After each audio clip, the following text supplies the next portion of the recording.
So whether you're here to figure out what your university journey is going to be like, or you're here already dreaming about your first job, you're in the right place.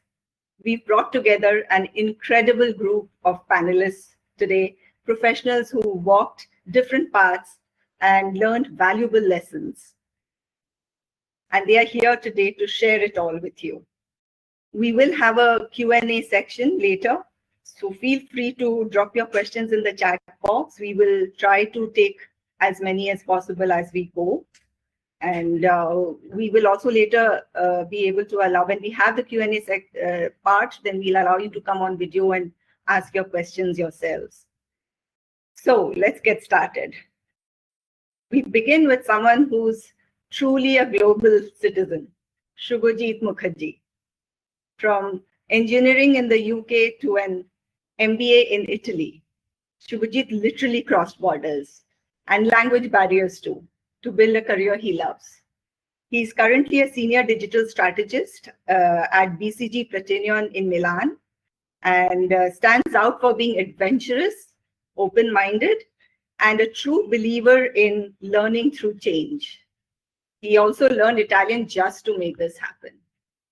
So his themes today are self-awareness and adaptability. And Subhojit, I hope you're here. Over to you.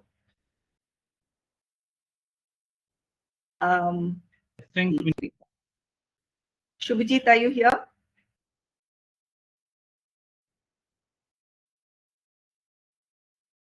I think he's going to come in soon. Yeah. Subhojit.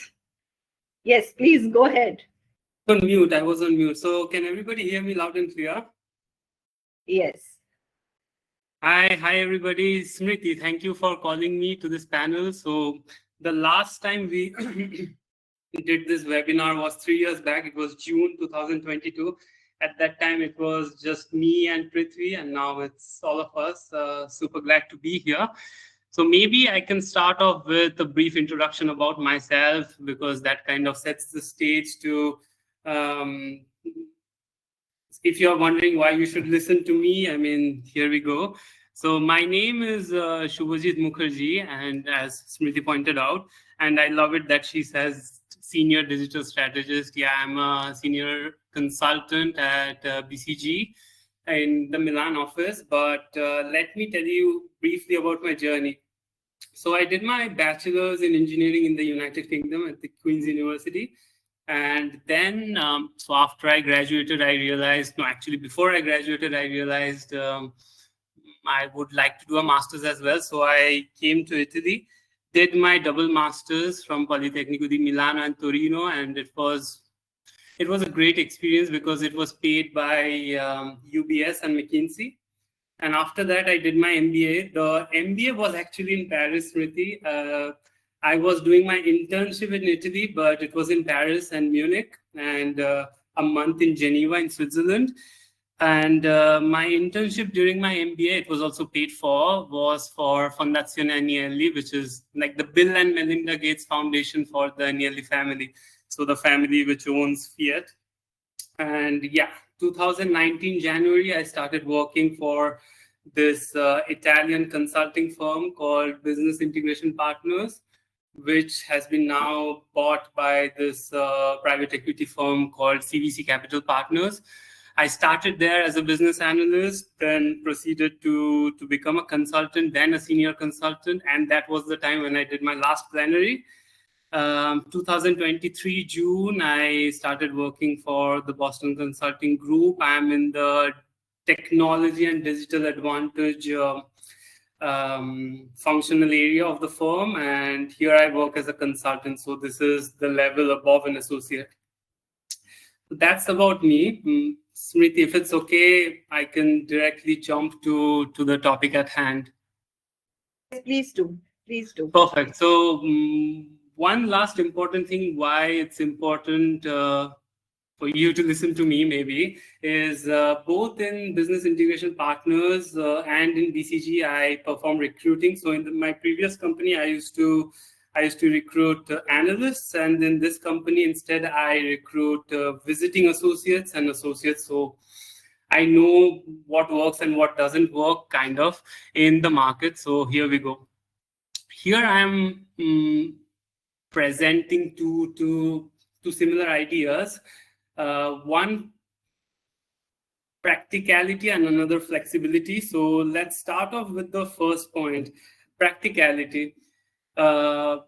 I have been abroad for the last 13 years, of which I have been working for the past 6.5, so exactly half the time. And it's pretty important to be practical, and there are a few steps to be so. Step one is also a small disclaimer here. I might sound a bit curt and at times rude, but I am a person who is direct, and it's better to have a clear idea than to be mired with dreams which probably do not exist. That being said, step one is to understand your capabilities. Now, how do we do that? I might sound like the parent who always compares you with Gupta ji ka beta, but here grades are important because that's one parameter that universities, companies, people around you use to judge you, to judge your capabilities. So that's one thing. And then now there's a reason for this. In my opinion, a person who is always at the top rung of their class struggles less than a person who is probably struggling to finish their degree. And step two is to understand your strength. It might be possible that you are doing well in your exams, your grades are fantastic, but deep down you know that quantitative subjects are not for you. You are better in subjects where there are no numbers. That's fine. It's important to be honest to yourself. Now, that being done, let's say we are in a situation where you already know yourself. There are 3 phases for me where being practical will help you. And these are the 3 phases of your journey. Number 1 is applying to university. Now, here, even when I was planning to go to the UK, I was like, oh, it's LSE or nothing. Now, that might not be a great idea if you think that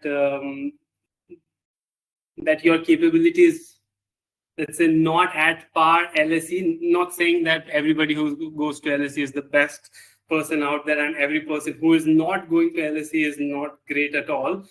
But it's important to avoid wasting time and having a lot of heartbreaks, because you will anyway have them, but better to defend yourselves against it. The second phase, so the first was applying to university and applying to the right universities. The second is applying to the course suitable for you. As I mentioned before, if you think you're not a quantitative person, probably it's a good idea not to struggle with a course in financial derivatives. And then now you're already in a course, you're studying, you are almost at the verge of graduating. The third point where practicality is important is applying to companies suitable for you. Now, what does this mean? Let's say if you are working in tech, of course you want to work for Google, but probably if your CV doesn't speak about a person who is the perfect alphabet person out there, maybe it's not the right time to apply for Google. Maybe you should look at applying to companies which are smaller, which are less competitive, which are lesser known, and then companies who are willing to take the risk. What do I mean by willing to take the risk? Google gets a lot of applications. You might be filtered out in the first few rounds. So probably a company which is maybe is in its seed rounds, is looking to take in technologists, and to bear the risk, it's better to go for them and start your career, learn things, and then maybe move to bigger firms if you still want to do it. This is about practicality. The next thing is flexibility. Now, whatever I mentioned now seems like a canvas where you're drawing the painting of your life and everything's in order, but it might not be the case. What do I mean by this? you are abroad, you get into a course and you realize you don't like the course. It's important to realize this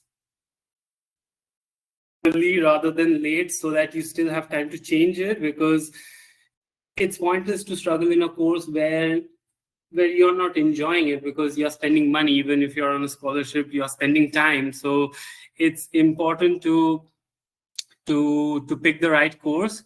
Now let me give you an example. Currently there is this huge hullabaloo about tech guys developing LLMs for Gen AI chatbots. But 6 months into your course, you realize, maybe it's a more lucrative options to be a part of those companies which advise other companies on redesigning their operating model around Gen AI. Now, this is not a tech profession that we are talking about. This is a consulting profession. But then, since you understand this 6 months into your course, you can direct the ship of your career in that direction. Now, flexibility again can come in many flavors: specialization, geographic, so on and so forth. And here it's important to give you guys some personal anecdotes. I started my bachelor's wanting to specialize in semiconductors, ended up doing my master's thesis in space communications with the European Space Agency. Since the thesis was a joint project with the European Space Agency, one of the advisors was a professor of the University of Edinburgh, and he said, "Hey, you are done with your bachelor's. Why don't you come to do a PhD with us?" I was like, "Oh, great idea, but not so great," because I wasn't exactly sure what I want to do with my life. So I declined the offer because I was sure that at that time I was not ready for this. Plus, I was 21 years old. I still wanted to explore. I came to Italy because at that time there was this super cool course funded by the two companies I spoke to you about, UBS and McKinsey, and I wanted to try that out. And there I was introduced to the world of consulting. So what happened was, while I wanted to be the Oppenheimer of my generation, I suddenly wanted to be the new Bruce Henderson. Then I did my MBA, which was entirely paid, and I never planned to do an MBA because Fondazione Agnelli was also a part of an investment firm called Exor. I always wanted to go into investments, but then they introduced me to consulting, and I realized, why not? And at every step in your career, it's important to have your eyes open to realize what's the next best path forward and proceed along that path. Even now in my career, I believe that I am still facing these different junctures, these crossroads where I'm thinking, oh, this is a safe path and this is a little bit unsafe, but should I do it? Yeah, I think it might be worthwhile. So there my flexible sense of mind kicks in, and I realize, let's do the other thing, not the safe one. So yeah, that's a broad overview of what I wanted to talk about. Not sure, Smriti, if I'm over my allotted time, but yeah, that was my long monologue. Thank you for listening to me. That was great. Thank you, Subhojit. I mean, absolutely, the right decisions is foremost that you need to make, and then practicality and flexibility both were very important points to talk about. And I think now we can move on, and we move from Milan to Singapore. Actually, we meet Nikunj. Nikunj, our studied economics and finance in Singapore, aced the CFA, and started out at Goldman Sachs. He made it to the dean's list while juggling internships at university. He's a sharp planner, works hard, and thinks 2 steps ahead. The kind of person you want on your side if you're plotting your dream job or you're escaping a financial crisis. His themes today are intentionality, tenacity, job readiness, and challenges in finance within the Southeast Asia area. Over to you, Nikunj. Thanks, Smriti, and thanks so much for the kind words. I'm not sure if I'm fully worthy of it, but thank you so much. So it's really great to be here and speak to all of you today. Super excited to be here. So a little bit of introduction to myself. My name is Nikunj, and I'm originally from Calcutta. Came to Singapore in 2016. Did my undergraduation at Singapore Management University, where I did a degree in economics. And 4 years of actually 4.5 years of university, followed by my role at Goldman Sachs. So, for those who don't know, I work on the asset management side. So, basically, within the client solutions group. So, in my role, I would cover a number of institutional clients. So, an example of an institution in India would be RBI. And we would cover clients such as these to pitch investment solutions to them across public markets as well as private markets. And we would try to customize solutions around using these asset classes. I was an intern at Goldman back in 2020. And then I choose to believe, and it's a funny joke in the team, I choose to believe that they liked me enough to call me back in 2021. So I started out as an analyst, then a senior analyst, then an associate, then a senior associate. Um, I just got done with my stint at Goldman. Last week was my last week at work, and I'm going to be headed to the US for my MBA. So I'm going to Northwestern University Kellogg School of Management to pursue a 2-year MBA. So yeah, that's a little bit of background Uh, to my. Nikunj, Nikunj, if I may interrupt, yeah, you're back. I mean, you were your video was off, so I just wanted to. Oh, I Yeah, apologize for that. Not sure it seemed to be no, on for me. yeah, yeah. Um, Yeah, I mean, I guess in today's topic, I guess it's a few things that I'm going to be covering. The first topic being intentionality, and I think that it doesn't matter, what field of business you're in or what your interests are. What I've come to realize over 4 years at Goldman is that people really need to be intentional about, what they're looking to achieve in life, and they should always start early, and the earlier you start, the better it is. Now there's two types of people that you're going to meet, when you're going to start your first job or when you're in university. There's going to be the immediate generation, which is us, who you're going to be working closely with, which is junior to mid-level executives, and then there's going to be the very senior level executives.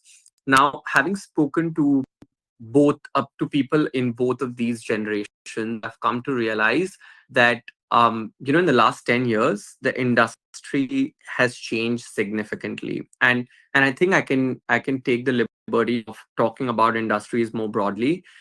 It's become more competitive. It has become more challenging to get in. It's become more challenging to survive once you get in. You need to keep upskilling yourself. You need to keep working hard. And I think that's the thing that has exacerbated a lot in the last 10 years versus the time before. Which is why when you talk to people who are very senior, they're going to tell you how they ended up in the jobs that they wanted by mistake, by fluke. It's something. I've met an investment banker before who told me that he didn't even know if he wanted to be in finance, and then a role at Goldman opened, and one thing led to another. I think there is merit to that thought, and it does happen. But more often than not, what you realize now is that it's become extremely competitive in no matter what field you want to be in, whether it's finance, whether it's consulting, whether it's tech, whether it's even working at a startup. I guess it has become extremely competitive, which is why intentionality becomes very, very important. Now, intentionality is also a loosely used words where someone might be like, you need to be intentional about the degree you do. But the way I think of intentionality, it's not just having intentionality in the goals that you want to pursue, but it's also intentionality about how you're going to pursue it. And it's actually the amount of hard work that you put in to kind of build those skill sets, keep practicing it in a repetitive fashion, and then come out a better individual. Which is why, as you decide to navigate university, the degree that you want to study, or you're done with university, and you're thinking about your first job, it's an extremely important topic that I highly encourage you to think about it. Now, using myself as an example, I always knew, and Smriti is she's been there throughout the journey. I knew from day one that I wanted to be in the finance domain. Now, it's okay if people don't know. I think it's completely fair to spend, your first few months in university really trying to assess what your strengths and weaknesses are, and then determine what role works. But for me, I knew I didn't know which subset of finance I wanted to be in, but I knew that I wanted to be in finance, which is why coming to Singapore was an intentional choice. Coming to Singapore Management University was even more intentional. The reason I came to SMU was because it's a city campus. It is closer to where all the universities are, to where all the companies are. And there are so many events that happen once you do come to university, and just being at the city center always helps you be agile, when you're juggling events, when you're going out there to meet people, network with people, and try to build an image for yourself. It's got pros and cons, a city campus versus a proper campus, but I guess for me, back in 2016, that was an intentional choice coming to Singapore. Having decided to study economics, I was very fixated that that's the degree that I want to pursue, because if you think about economics in general, most of the theory that you study is not really applicable in real life.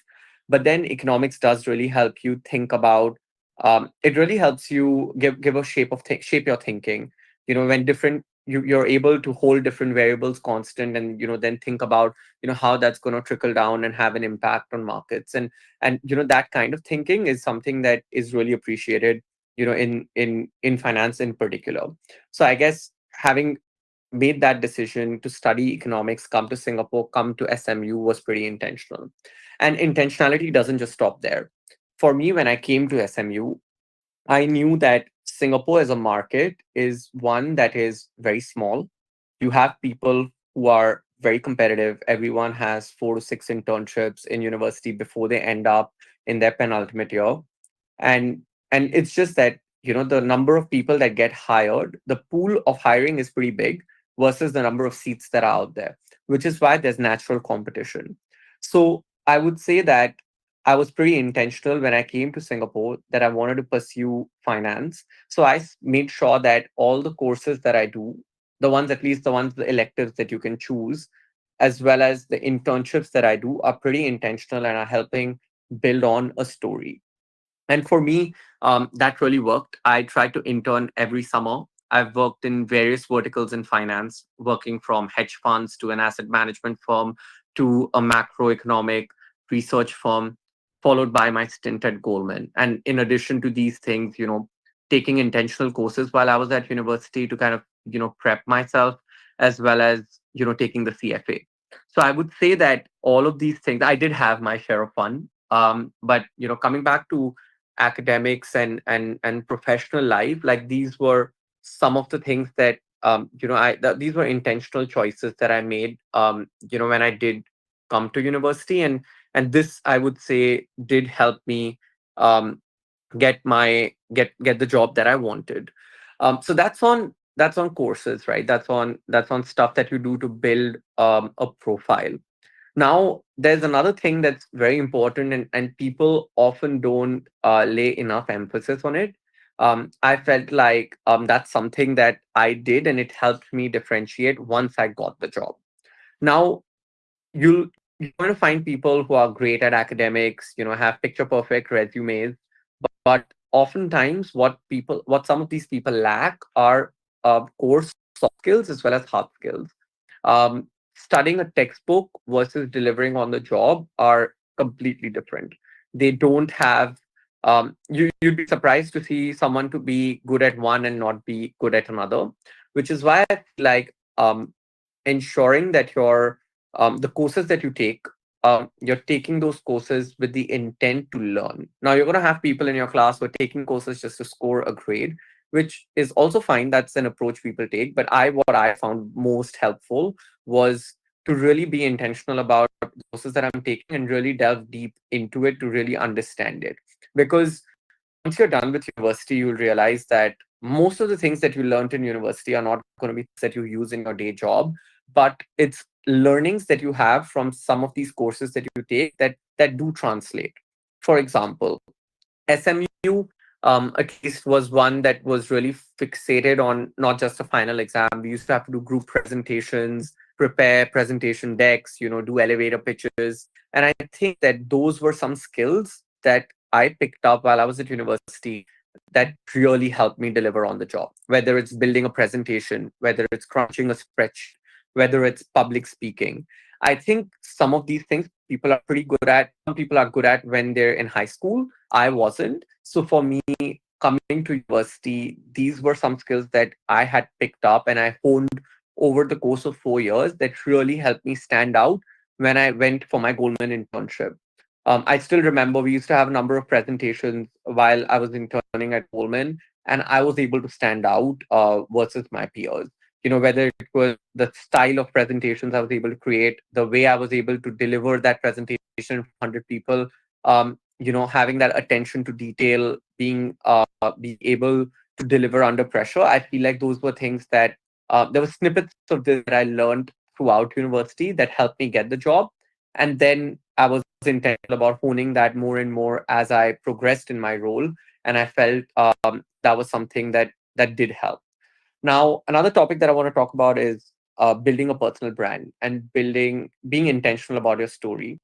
Now, as I've shared already, right? Like from going to university to all the things that I did in university, if you were to look back my 4 years at university, one thing would be very clear that I wanted to end up pursuing a career in financial services. What wasn't clear is what part of financial services, and I guess that is all right. That is something that even people who are on the job, if you ask them, sometimes that might not be the right job for them. They might want to do something different. For me, I'm wanting to stay in finance, but I'm going to business school to pivot within finance.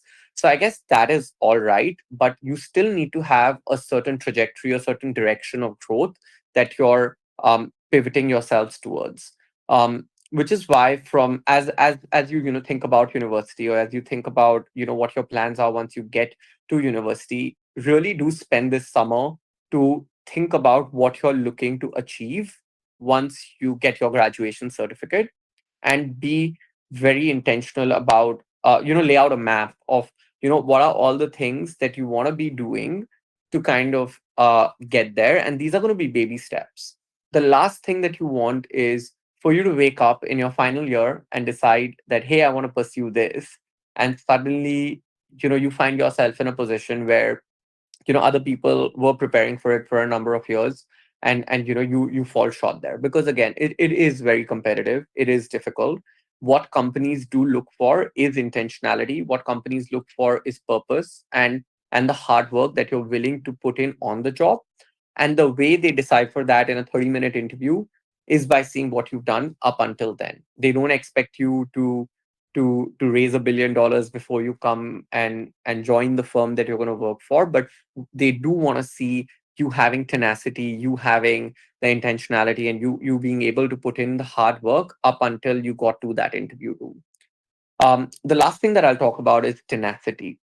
Now, oftentimes people will have a plan A and plan A doesn't work, and that's when you realize that tenacity is important, and that's something that you need to build. For me, that happened. I did all the things that I needed to do to get the job that I wanted. And the first time I tried, I failed. I made it to interview rooms, made it through 8, 9 rounds of interviews, and didn't end up getting the job. Now, what I was told by a lot of people at then was that it's okay, you can do something else, and that's fine. But for me, I think that I showed a lot of tenacity at the time. I decided to take a step back, take the CFA. I took the first level of CFA while I was at university. I took 6 months off university to do an internship, and I basically reinvented my entire profile. And then I applied to the same companies. And the second time that I applied, I was able to get the job. And I can't stress how important tenacity is. You're going to need to be tenacious while you're in university, when you're taking difficult courses, when you're doing internships, when you're trying to juggle the two. You're also going to need to have tenacity when you do join your role. Now, while I was at Goldman in my first year, my team had a lot of turnover. We went from a 12-person team to a 3-person team. And that is not a situation you want to find yourself in as a junior, because when the teams get stretched, it trickles down to the junior most person. And it's sometimes it's difficult to navigate. But for me, I guess having built thick skin and tenacity over 4 years in university, every day I think I was able to navigate that really well, and I was able to earn my stripes in my team, and that helped define the next 4 years that I had at Goldman. And now, going to business school, these are some of the things that I feel are going to stay with me even when I'm not at Goldman anymore. So I would say that have that tenacity, have intentionality, have a certain sense of direction, or rather a direction of travel that you're looking to achieve by the time you're done with university or by the time you're done with your first job. Because I guess we are in a world where there is a lot of competition, and it never fails to be prepared. So I would say that that's something that I encourage all of you to focus your time and efforts into. So that's my. I feel like I've gone on a rant. So that's my time. I'll take a pause there to see in case on Smriti if there's any questions that I can answer. Otherwise, we can wait for the Q&A session as well. Yes, we have some questions, but I think we could wait to. There is one question. Can you build these transferable skills that you're talking about, Nikunj, while at you studied in Singapore and all of you here have studied abroad? Are these things that are possible to do while at Indian colleges? I would say 100%. There's two types of skills, right? There's soft skills, there's hard skills. Soft skills people learn with experience. I would say learn to be confident, be open to rejection. Always try to be intentional when you're reaching out to people. Try to speak to as many people as you can, because when you have a 15-minute conversation with someone who's been 20 years in the industry, the beauty of that is they bring in 20 years worth of experience in that 15-minute conversation, and some insights that you generate out of that stay with you, and that's good content for you to have. So that's on soft skills. Harder skills are skills like, do you know how to use Excel really well? Are you good at PowerPoint? Are you able to write a good essay? Are you able to do business writing really well? I guess those are things that university does teach you. The whole point of going to university is that you're going to pick up some of these skills in some shape or form. I would say that you should try to build on these while you're even when you're outside of university. External courses help. If you're in finance, courses like CA, CFA, FRM, CAIA, these are very good. They help you build a lot of hard technical skill sets that does open up your mind. There are similar courses that you can take for Excel modeling, for PowerPoint presentations. I would say that you learn all of these in university as well, but it always helps to try to do more of it than less while you're junior. So yeah, definitely you will learn it in university regardless of the geography. But I guess what I'm going to caveat that by saying is you have to be intentional about wanting to learn these things and putting in the time and effort that it requires. Yes, true. Very rightly said, Nikunj. You also, I think, in a way, are also saying the same thing which Subhojit also started with, that you have to make your right decisions, and like what you said, that plan it. And Subhojit said that you need to be flexible. You need to, you might have change of plans later, but when you're beginning, then you need to have some sort of intentional plans to go forward with, and be practical, as Subhojit pointed out, about the plans that you make. Yes, that's true. So that's great. Thank you, Nikunj. And now let's hear it from someone who wears many hats: entrepreneur, CEO, sustainability champion, and does it all with flair. Anneysa Kumar. Anneysa studied corporate social responsibility in the UK, worked on projects with the UK government, She was invited to take up the position of the CEO of the Apollo Foundation, like she just told me the other day when we were speaking. And she, of course, continues to be the founder director of House Ventures, which is promoting sustainability in India. And in fact, for this very reason, she received recently a Study UK Alumni Award for the work that she's doing. So a powerhouse of networking, leadership, and resilience. Anneysa brings impact with intent. Her themes today are networking, motivation, and non-academic learning. Welcome, Anneysa. Thank you, Smriti. It's such a nice Sunday boost. All these sweet words and very, very kind. Lovely presentation by both the panelists before me. I would like to start with a bit of a story. And as I go through the story, I feel I will cover the gender points that Smriti did mention. I'll start with where I am right now, which is I am the director and the co-founder of Houses Ventures, for which the UK Alumni Award was given. And I want to mention, I'm the co-founder who is the founder of Houses.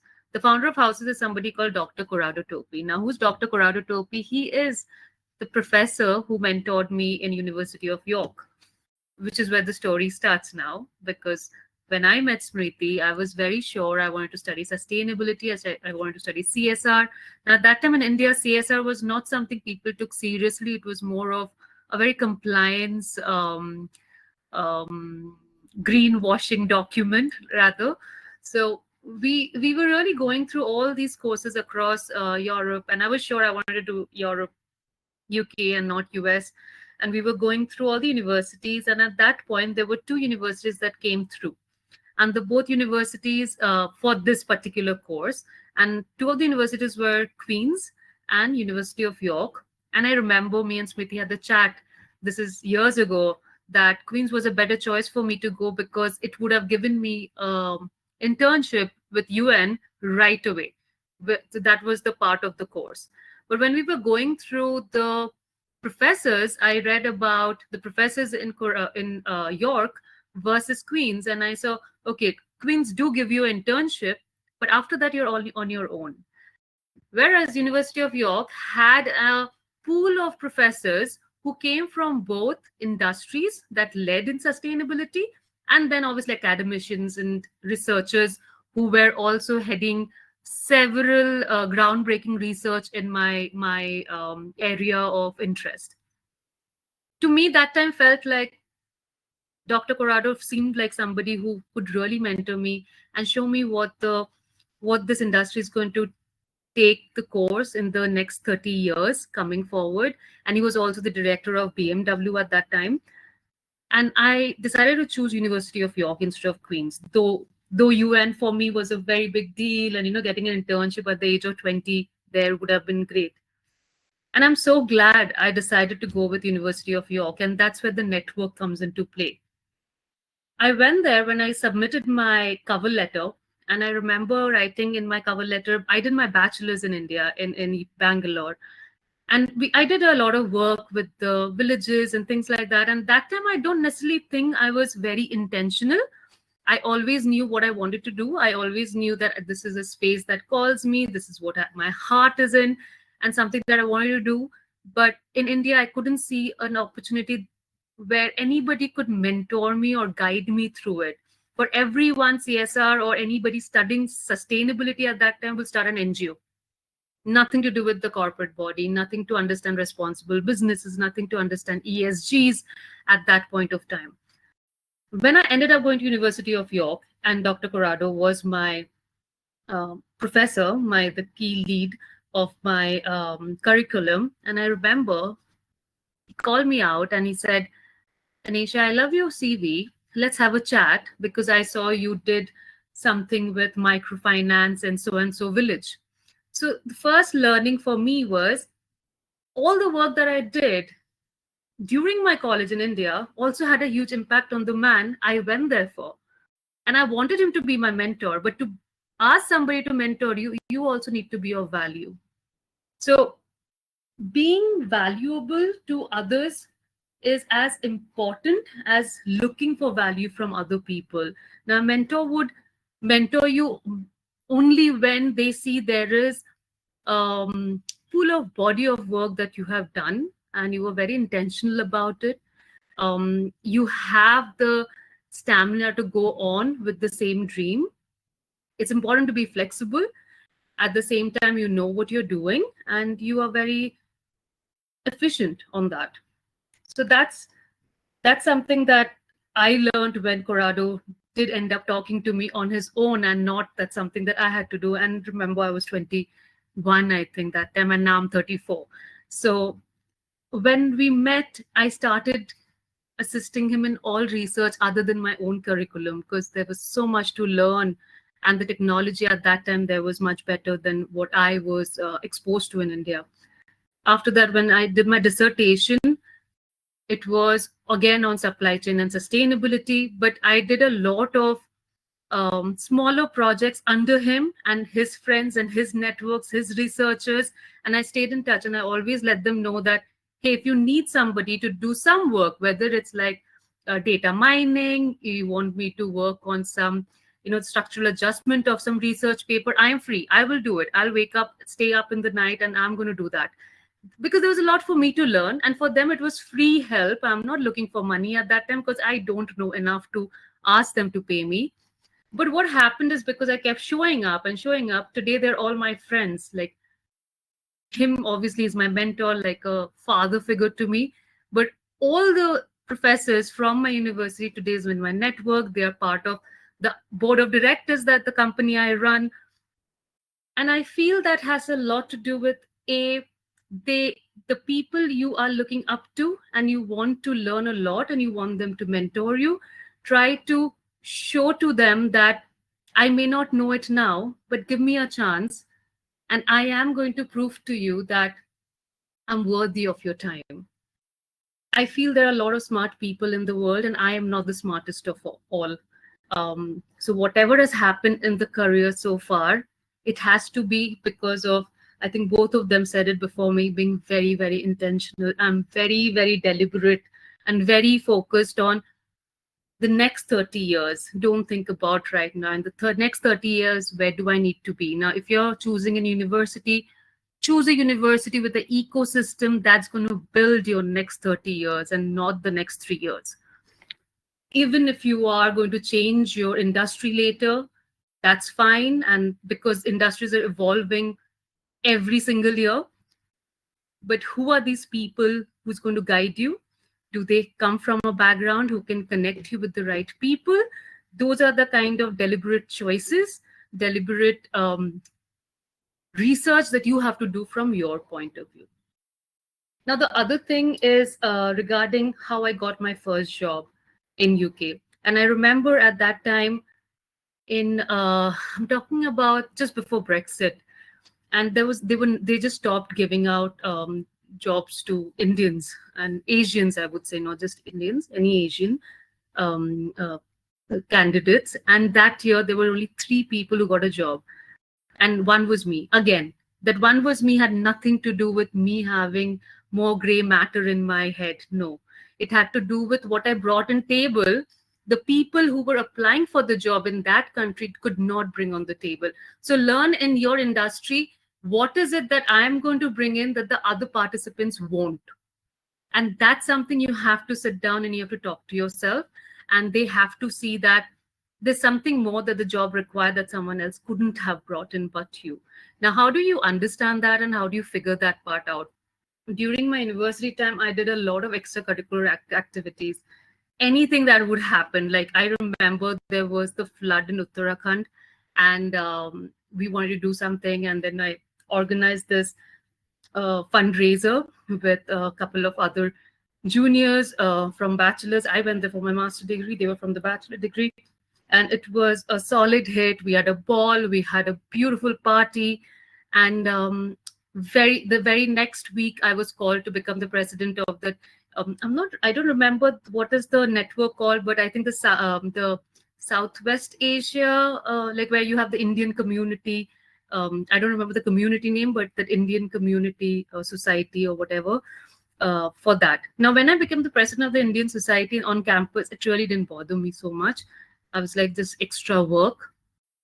But it's so funny, fast forward within a year's time, when I was applying for a job and I did all of these kind of stuff, I remember getting a call from the Indian embassy saying that you did the fundraiser in York and you said send this money in, and I want you to come in and give a speech on how the Indian community in the universities here are working to support India, and how British government is also supporting you to do that. That came from, obviously, when I did the extracurricular activity there for fundraising, I did not see this coming, but I did feel that if I have the time, why not? And mind you, we were young. I love a good party. I would go out on the weekends. I would do all of that. But that did not stop me from, or my sort of friends around me did not stop us from using our time a bit more productively, being very focused on, if this is the future we want to build, we are going to be very impactful in our everyday living. So beyond curriculum, beyond being valuable to the network that you're trying to form, also trying and thinking beyond the academics, what else can I do?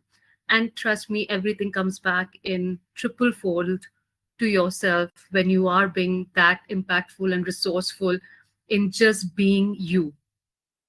The other part that I wanted to share is when I got the job in UK8, I mean TGVCI, that's the UK government's trade and global initiative.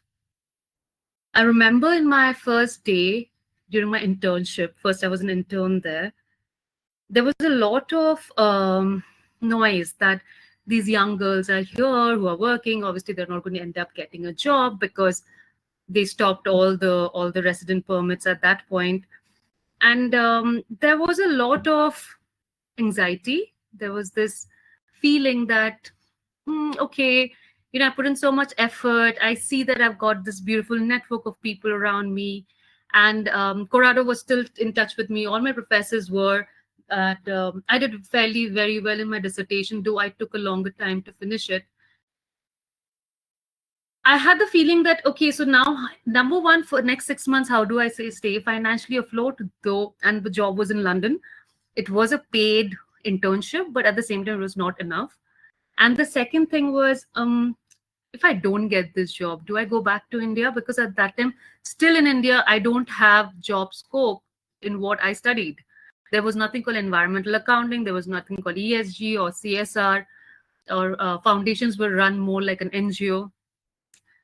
But at that time, what I ended up doing, and something that I wrote down so that I didn't forget to mention that, I volunteered for every possible opportunity that came in my way. So even a simple thing like there was I think around the next year, around the similar time, the Syrian war was just starting, and UK8 opened up this opportunity for the students who came from York. If they wanted to study, they wanted to work on development projects. And I said, yeah, sure, I would like to do that in my free time. And I ended up doing all of that. There were a lot of money coming in from these small side jobs. During university, I also did a translation work, just because to keep myself busy. If you keep your eyes open, you're part of all the networks in your university, you're part of the Students' Council, you will see they are continuously posting job opportunities and internship opportunities for you. Apply for anything and everything that you feel you're going to add value than the other student next to you. And they are going to help you not just make that little earning to survive, but also help you in building that network, because they'll remember you for the kind of value you're adding. And that's what helped me when I was doing a transition between my internship to the job. And my passports were taken because they were going to give me the resident permit, but it was not coming through. And there was a lot of uncertainty. But you just have to hang in there, and you just have to do what you require to be done. And finally, anyways, when I ended up getting the job, and I became the first young director, I think they called it, and young and not a British director of the program there. And I feel I have to give it to the time that I utilized in the university, how I worked, what I did with people. That kind of showed in my profile or my resume, and hence they gave me the work that they gave me. And never say no to any opportunity where you feel you can add value. But of course, don't do things that is not aligned to your next 30 years plan. Keep investing in yourself. Something that I would like to end with is, if you invest in yourself and the people around you, you're going to only become better, not just professionally, but even personally. And you're going to attract the right kind of opportunities, mentors, and people of value to come and hold your hand, who think that you are going to bring something on the table. No one's going to give you the seat on the table until unless you show that you're worthy of it. And you're going to show that by doing hundreds of things. You cannot be, either you become an expert in a niche, whether you innovate something, develop something, that's one way. Or if you're not and you're like me, who wants to do a lot of things, but you know the industry, but you don't know exactly what you want to do, then do everything in the industry. Learn every single thing from whoever come on your way. Beg them to give you that opportunity. Write the papers, do it for free. Sky is the limit only when you take action every day consistently. Because you remember, we can have beautiful plans, but life is going to throw you weird hurdles, which may not be professional. It could be personal. It could be a health issue. It could be a family issue. It could be a financial issue.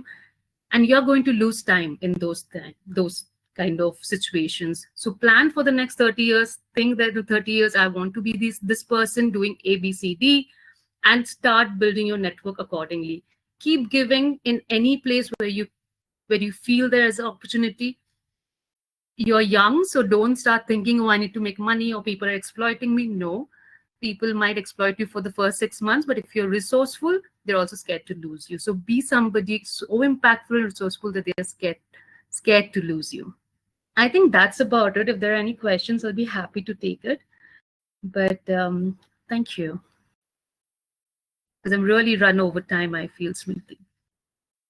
Thank you, Anneysa. That was quite inspiring. What you said, I, found that point very interesting. That you just don't think about how others are valuable to you, but you have to be also valuable to others. I think that was really interesting. And you are a person who's created a place for yourself, even, coming back to India and then having, it was a field which hardly had anything going on in India, and to create that place for yourself, I think it's commendable. And I think this is something that you can't stress enough, is when you are at university, wherever you study, utilizing your opportunities there, people, and through extracurricular activities and things, you can, you never know where the opportunity comes from. So you need to go out there and be there. I totally forgot, Smriti. If I may just take 1 minute to yes, quickly finish the India part of it. I just, so I just, because the India part of it is also very important to remember what just Smriti reminded me of. So when I came back to India, I got married and I got back to India, and I was still working at Corrado, and I started Houses, which is the firm that we spoke about before. We work on sustainability and projects on development with the government and other multinational companies. Something that really fun happened to me in the last 4 years. I started getting calls from really big corporate houses to lead their foundation or CSR arms as CEOs. And one of them was Apollo. And today I know why it is, because the kind of portfolio that you created and the kind of projects you did in the last 10 to 15 years, they are reading that. So even when you're trying to get a job, whether it's in your LinkedIn or any other social professional network and social platforms, make sure you keep them updated and you let people know that all the work you did, because that body of work really speaks of you. Treat yourself like a brand and leave it there. The right people are going to come and call you. I did not give any interviews. It was them who saw the portfolio, the body of work, and then came to me and asked me to come on board, whether as a non-executive directors, whether as executive director, whether as a CEO at this point. So keep that also in mind, because when you do want to come back to India, and if you do want to come back to India, this will really help. The body of work that you've created, the brand you're creating for yourself. That's me. Thank you, guys. Thank you, Anneysa. Thank you, Anneysa. Now we would hear from someone who's switched gears across law, sports, insurance, and tech. Just a minute before we just move on, I think, yeah. So, Rituraj, I was just going to introduce you. Rituraj's journey, I would say, is anything but boring. He studied law in India, sports management in the UK, interned across Manchester sports scene, and now works back in India in the sports sales tech field. Rituraj doesn't wait for opportunities. He maps them out, sets a GPS, and goes full speed. Rituraj's themes today are university journey and the role of emerging technologies, AI. Over to you, Rituraj. Thank you, Smriti, for the lovely introduction. Are you guys able to hear me properly? Please give me a thumbs up. If yes, I was having issues with my Wi-Fi. Wonderful. Yeah, thanks for the introduction, Smriti. Really appreciate it. So first of all, I'd like to thank Smriti and Globet for organizing this webinar with a lovely group of learned panelists. I think it's really imperative that we need to talk about these things at this juncture where the geopolitical laws are changing, immigration laws are changing. So it's important that the panelists connect with the aspirants and then guide them on the path that they have walked, themselves have walked. So a massive thank you for that. So a quick introduction about me. I'm Rituraj Roy Chaudhary. I did my graduation in law from Calcutta, and then I moved to Manchester to do my master's in sports management and policy. I did that from Manchester Metropolitan University, and while doing that, I did a lot of internships, and even after university, I worked on a lot of projects with a few sporting organizations, the renowned ones being Helping Sports Management, Manchester City Football Club, etc. Even though I'm a United fan, but yeah, Man City actually gave me opportunity. And I've worked in insurance sales as well, because those were my 2 points of interest, sales and law. I was still figuring things out 4 years ago. Should I get into law? Should I get into sales and business development? Eventually, what I currently do is I'm a cybersecurity business development strategist. So I chose business development. This is what I'm going to do for the rest of my life, well, hopefully. And I work with a cybersecurity startup called Zlur, and I'm based out of Bangalore. So the first thing which I'm going to talk about is the power of journaling. This again has worked out really well for me. Journaling basically means writing down things. So whatever you do, you wake up in the morning. People who are going to apply to universities abroad, you're going to have to write, SOPs and make those plans, etc. So I would recommend writing things down, even while at university. The professors are going to give you reading lists. They're going to give you assignments. Even when you do internships, you'll have certain targets or certain, you'll have to add value to the organizations you work for. The power of journaling is what I feel did separate me out from the other students or my peers who I worked with or interned with. And I've got a few, quotes from psychologists and therapists as well, who mentioned that you cannot hit a target you haven't identified. Writing clarifies your goals and priorities. Obviously, this session's been recorded. It will be sent to you guys, but the difference is going to be the people who actually watch it time and again, and the people who write down the keywords and what you made of it. This will definitely make a difference. So if you're not in the best practice of journaling things already, highly recommend, wake up in the morning, just write things down, what you're going to do for the day, for the rest of the day. And then eventually when you go abroad, when you do your bachelor's, master's, PhD, whatever, please write it down with your own hands. So yeah, the power of journaling is it separate you out from the crowd.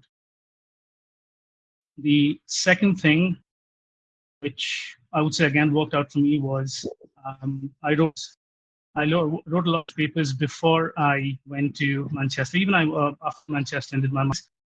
I continuously asked for feedback. So I liked writing, I'd write publishing things, but apart from that, when I continuously asked for feedback from the professors and from those experts, I looked into what they specialize in, I looked into what I liked doing, and eventually I published a few research papers, and then I continuously asked for feedback even before I went to Manchester. Eventually, what was one of the professors connected me to someone who used to run a student body, and that's how I got my first internship. So I did my internship where I learned the basics of project management. I got the opportunity to work with the Manchester Mayor's office.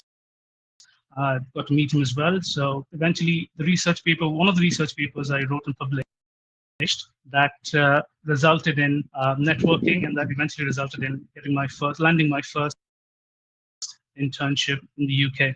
So again, if you're into, I mean, obviously, if you're going through your education abroad, then it is expected that you like reading, you like writing. You have to do a lot of assignments, and especially your dissertation as well. And then eventually, it was only then when I realized, first I got the first-hand experience of the power of networking. And when I got my first job at Man City Football Club, and I used to work with their security team, stadium planning, etc.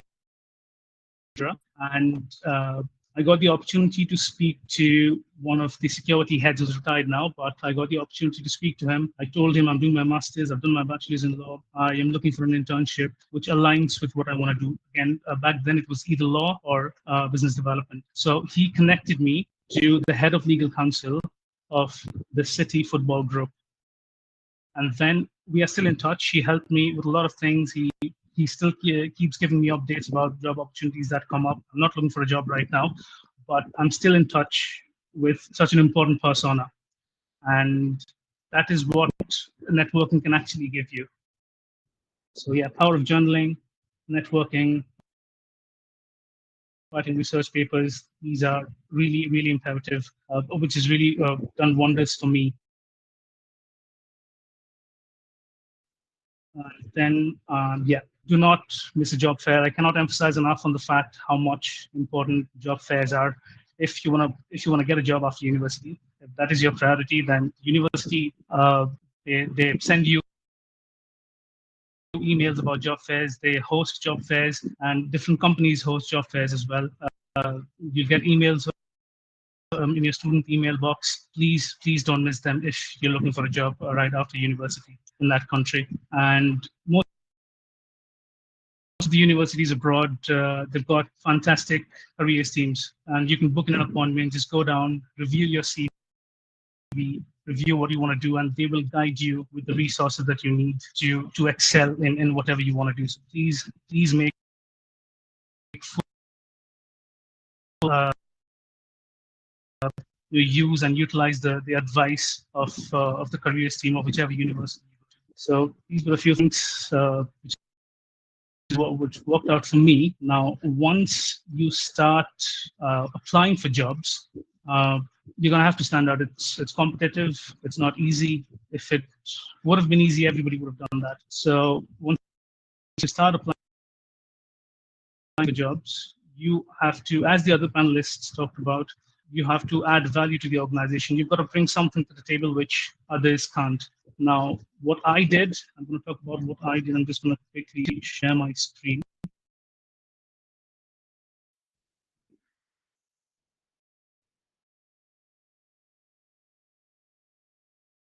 Please give me a thumbs up if you can see my screen.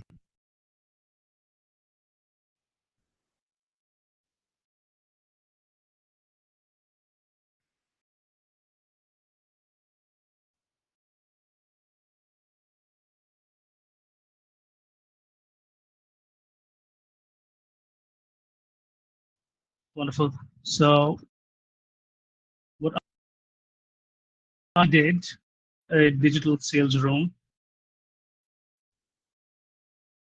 through an app called Align. So this is an application. This is a free tool, which this is something.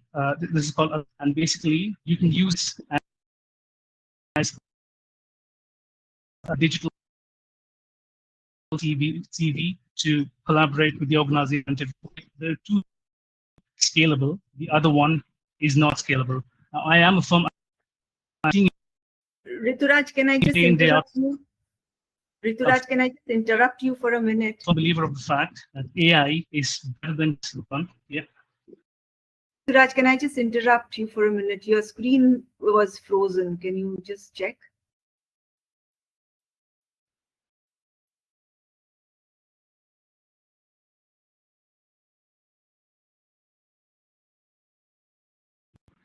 Yeah.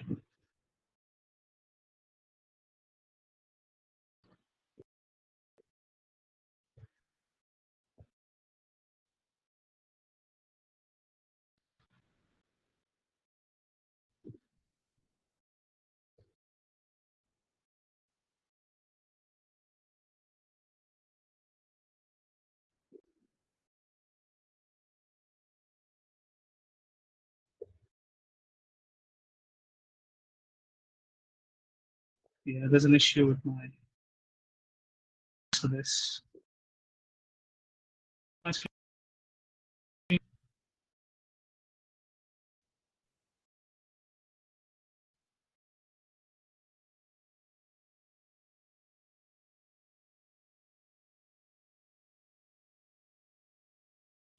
Sorry, can you see my screen, guys?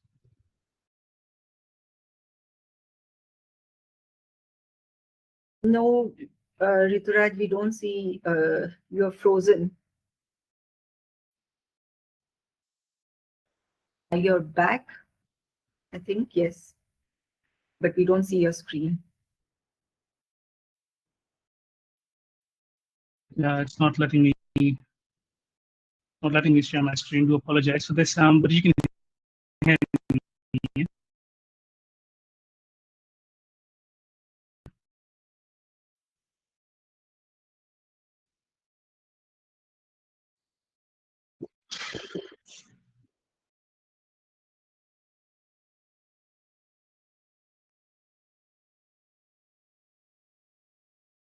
Rituraj, you're frozen. We can't hear you.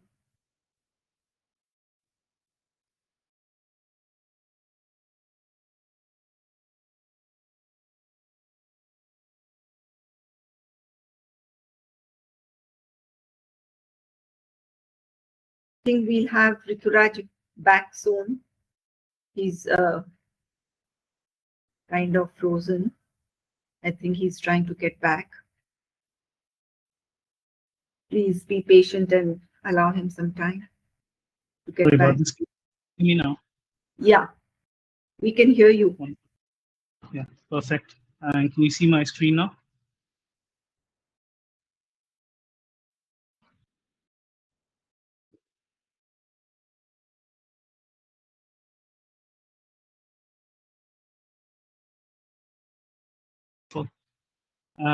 So yeah, aligned is something. It's basically a digital CV which you can use to collaborate with the companies that you are you're interviewing with, and obviously you can also use it as a general link for a digital CV for the companies that you wish to apply. So again, yeah, as I was saying, that a human who can leverage AI is more important than just AI. So yeah, again, you don't have to do this, but it's just something that worked out for me. So this is what it'll look like once you log into the AI tool called Aligned. Top left, second option, if you go onto templates,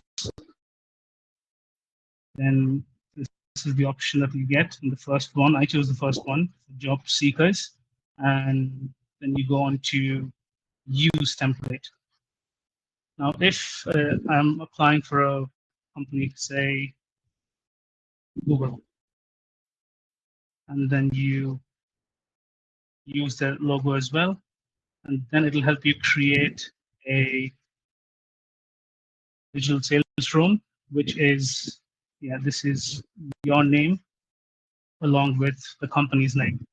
And you can choose to put your picture over here as well.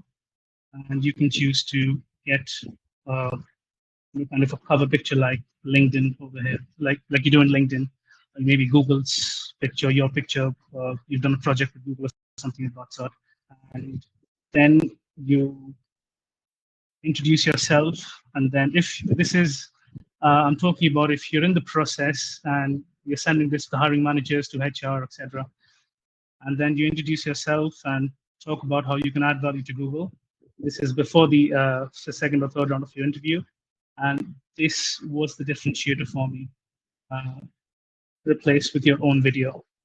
Just make a video, use a free tool, put captions to it, and less than a minute, just explain how you add value to the organization that you work for, how you're going to add value to the organization that you wish to work for. So this really worked wonders for me. Everywhere I applied jobs for, be it in the UK, be it in India. And then you have your original CV. The original CV is really important. It has to be ATS friendly. But again, that will not decide whether you get the job or you won't get the job. So yeah, this digital sales room has really helped me. And ideally, I put the CV at the bottom. But yeah, I'll keep it as it is. And then after you upload your CV, you might want to upload your testimonials or anything on LinkedIn. People have endorsed you. People have said nice things about you. You can choose to put that over here. And then obviously put in your LinkedIn profile, which is really, really important for job search.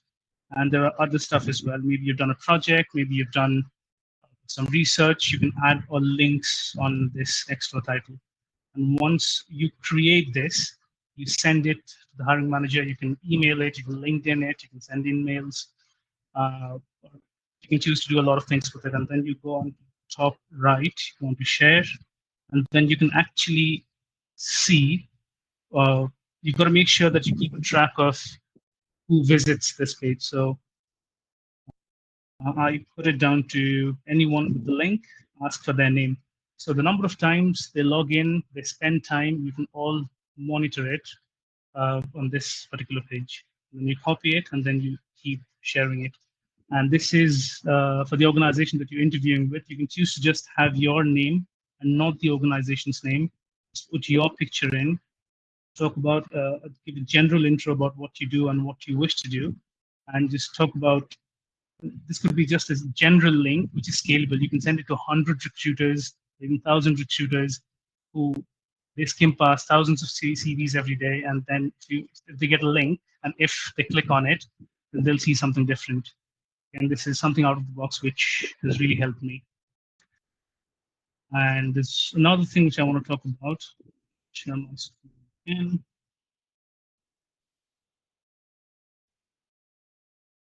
So when you search for jobs on LinkedIn, you used to get LinkedIn Premium. It's free for a month, and then you get a discount. Anyway, you get in-mails and more visibility. But again, normal LinkedIn is fine as well. And there's another tool called Apollo. And I've got an extension on the right, top right. This is Apollo. Again, it's got free credits for a month. But again, this is really, really effective in getting someone's contact. Again, you don't have to do this, but I used to cold call a lot of hiring managers, and some of them, most of them did not entertain me, but some of them I had good conversations with. And this is how I keep in touch. If I look for a job in the next few years, then obviously I'm in touch with them. I can speak to them because I really stood out when I cold called them. I introduced myself. So how to get the contact, let me just show it. If you search for any job, data analyst, and change the region to United Kingdom. And then you'll see, in most cases, you'll see this, meet the hiring team. If not, then you can use your network and get their contact and then give them a cold call, cold email. And once you get onto this person's profile, it has a really good integration with Apollo. LinkedIn has a really good integration with Apollo. And on the right, you see his email ID, his contact number, and his headquarters contact number. This is how you can, cold email and cold call people and send in your links and send in your CVs and digital CVs and collaborate with them. This is a really, really effective way of job hunting, standing out from the crowd, and something which has really worked out for me over the past few years. So yeah, have a great LinkedIn profile. power of journaling is imperative. And yeah, you can use these AI tools for job prospecting. That's it from my side. Thank you.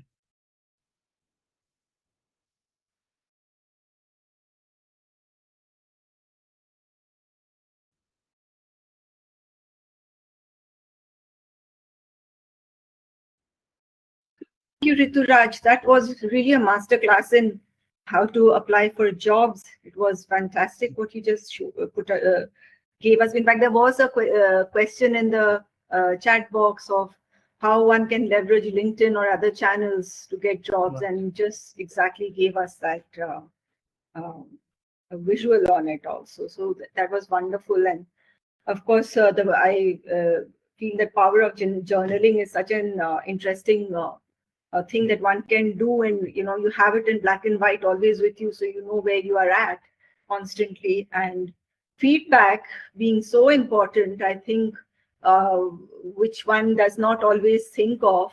Even a lot of people ask I didn't get a job and I don't know why. I mean, there's always a possibility for you to communicate and ask whether or not, irrespective of whether you get a response, but in case you do, you know exactly what went wrong in your previous application. So I think that is also something which everyone needs to utilize and ask constantly for feedback. Yeah. So thank you again, Rituraj. That was very enlightening. And now we move on from all the planning and networking and job search. Our next panelist built his career on visibility, skills, and being seriously dependable. Prithviraj Ray. He studied. Prithviraj, I hope you're with us. Let me just check if he's been bumped off. No, he's there. Prithviraj studied business management in Singapore and in the UK, and landed his first job at Deloitte, where he works in data and automation. What sets him apart is visibility. Prithviraj made every university event count, built a solid network, and is someone you can always count on. His themes today are upskilling, visibility, and AI. Over to you, Prithviraj.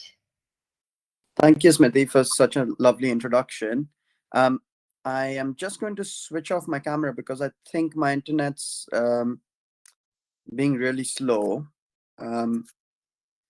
But yes, thank you so much for that introduction. I'm just going to give an overview of what I do currently. And I'm not sure if we have the same audience, but obviously Subhojit and I were in Subhojit and I were in a similar conference before. I think it was in 2022 when I was working at the range in the buying team for my student placement.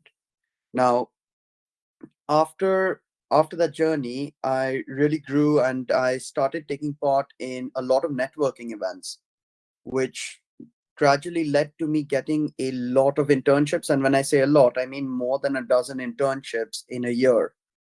Now that really set me apart. I was really visible. Every single event, I was probably the talk of that event. And I was one of the speakers in about 3 of the university events, which were national level events. And, at the end of every presentation, some of the lecturers from the other universities or some of the business owners would come and ask me what are my next plans or what are my next steps. Now that really boosted my confidence and helped me seek out more opportunities within the area. And right after university, I actually joined a company called Skill Tech Training, and I was working in a business development role out there, which was B2B sales. And within that role, I actually used a similar automation tool to what Rituraj was presenting. And we did actually use LinkedIn to get everyone's contacts, phone numbers, and then sell them our products. So it's actually a very nice tool that he's presented. And I do have a bit of experience with that. Now, after that role, I received a call from Deloitte, and this was in regards to an internship which I did with them prior to joining my job. Now, they really liked me and they wanted me to join a project with them on a short term contract basis for a really big investment bank. I ended up joining that and I ended up attending a few of the events there. And I seeked out opportunities like Deloitte have internal training, and some of these trainings are sent out as group emails. Now, I had seen one for Power BI and Power Query, and I ended up enrolling myself into these training courses.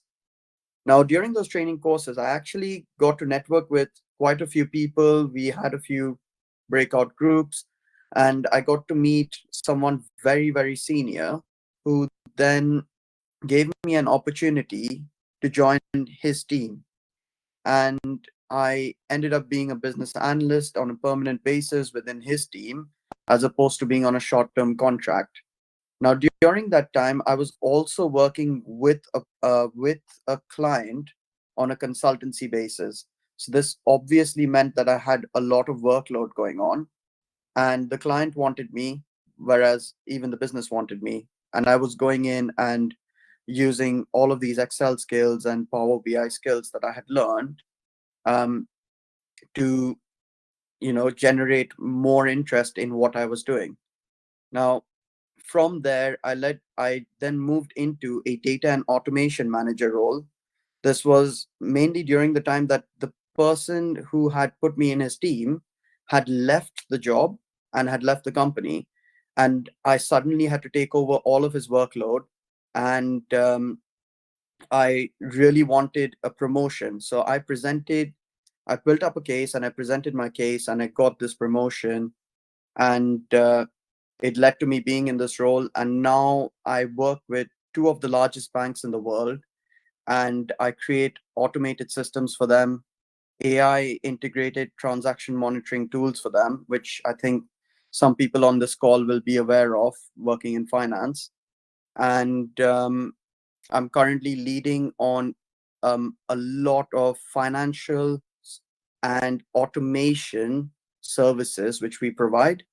So that's just a quick overview of what I do.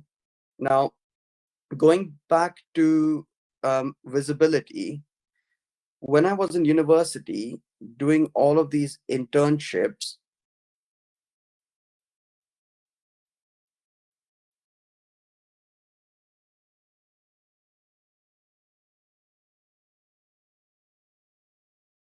Raj, we can't hear you.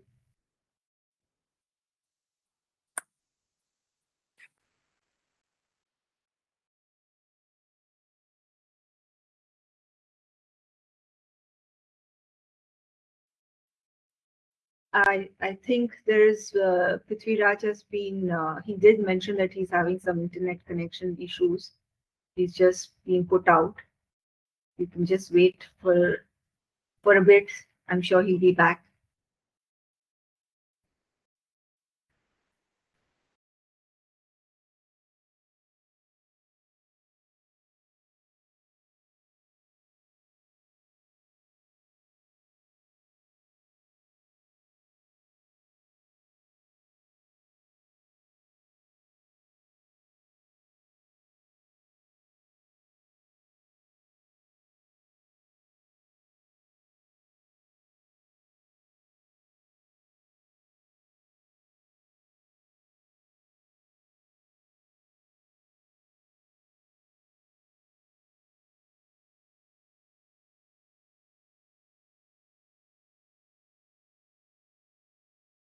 Prithviraj, are you back? I've added you again. Can you please let us know if you can?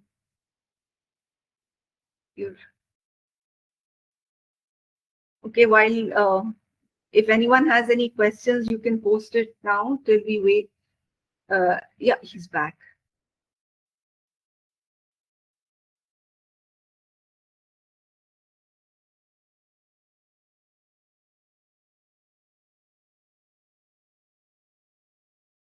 Prithviraj, you can continue. Yeah, I'm really sorry about that. Sorry, so I was speaking about visibility. Now, when I was in university and I was doing all of these presentations and attending all of the networking events, gradually everyone started to know me. And when they started to know me, we started having regular conversations and we started joking about everything, talking about the future, talking about how AI is going to come and take over, potentially remove jobs. But out of all of those conversations, one person, and this was the first job that I got out of university, it was the CEO of that company. He had this conversation with me about understanding what my view was over all of this. And we just kept going at that conversation. We didn't even finish after the networking event was over. And next thing you know, he asked me to come over for an interview and he said he'll just keep it casual. So sometimes having that visibility really helps. And as I went and had the conversation with him, I really liked what he proposed. He proposed that I would be joining his team. And because I want to move into a slightly different role and look at career progression, he said that as I join his team, he's going to put me on courses like Prince 2, Agile, PMP, PMQ, which are all of the project management courses which they used to train people on. So within the first month, I'd already done my Prince 2 and Agile and PMP.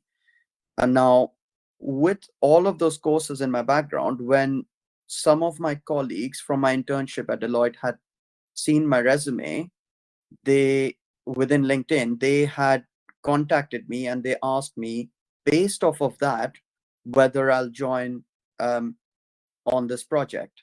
Now, this is where the visibility and the upskilling really helped me, because upskilling came from doing those courses and the visibility came in from LinkedIn and uploading that I've completed my Prince 2, I've completed my Agile, and I'm currently doing my PMP course. And even while you're at university, there are many opportunities. You just have to look for them. And one example of this would be, whilst I was studying there, we had a bursary for anyone who was looking for any sort of project management courses or courses within sustainability. And they would essentially fund every last penny of that course. I didn't qualify for some of those courses. However, I did qualify for a Santander bursary, which later they found out that I was ineligible for. Um, but obviously, they have all of these different bursaries available. The university will always email you. They'll sometimes spam you even with the emails. You just need to open them, look at them, and maybe even open the careers page and just go through what's available. Now, by doing all of these courses, it absolutely doesn't mean that you're a qualified project manager. You will be amazing at project management. You then have to get the experience, and sometimes the first few months of getting that experience is very, very hard. I remember when I joined my current company, it was extremely difficult, because everybody was giving me all of the admin work and all of the time intensive work. So I was always on my desk. I was working 7 o'clock in the morning till 9 o'clock at night, no breaks, nothing. But after the first 3 months, after I did all of the courses, um, I finally got a progression. I moved up to senior associate, and then from senior associate, I moved up to my current role. And within that time, I seeked out as many opportunities as I could. Somehow I landed courses like, I, I don't even remember half of them, but I've done courses in sustainability. I've done courses in Power BI data analyst. I've done sales navigator courses, and it was all funded by the company. And Smriti is aware, currently I'm applying for a business case to do my MBA. to get funding from the business where I work so that I can upskill myself and move up into a more senior position, a director position. So definitely upskilling yourself helps. But whilst I do that MBA, it's going to be very important for me to put this on my LinkedIn. And that's because as soon as I put on my LinkedIn that I'm doing the MBA, the other employers or other people who were involved in my journey will have a, yeah, I'm sorry about that again. Sorry, my internet's really playing up today. Um, but no, I think I was speaking about how it's important to post everything on LinkedIn, so that everybody has visibility of what you're doing. And for example, um, I just reached out to my previous employer to get a reference for applying to university. And he was so intrigued by it. He said that he's waiting to see that post on LinkedIn and he wants to see if he can have me back on his team um, in a more senior position. Now, I'm not saying that absolutely post everything to get a job or it's absolutely mandatory to do it, but sometimes it really helps. And in my case, it has really helped me progress. And I hope that it helps someone else as well. But I think that's all I had to say before my internet drops again.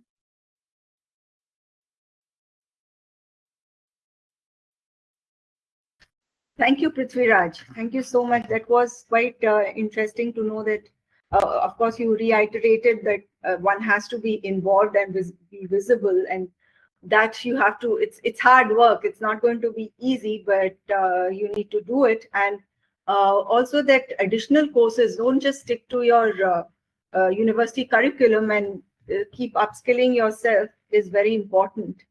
And being visible on LinkedIn. LinkedIn seems to be a very important tool for everybody. And there was a question on that as well. So I'm glad all of you have brought that up. And yeah, so thank you so much, Prithviraj. We will now move to meet someone who interned like it was a full-time job. That's Lakshya Dhurka. Lakshya studied economics and computer science in the US and managed to squeeze in 9 internships during his degree, as well as multiple times was on the dean's list.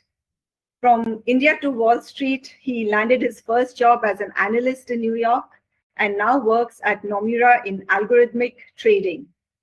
Lakshya is living proof that smart planning plus hustle equals big payoff. His theme today is internships. Thank you, Lakshya. It's over to you. Hi guys, can you hear me?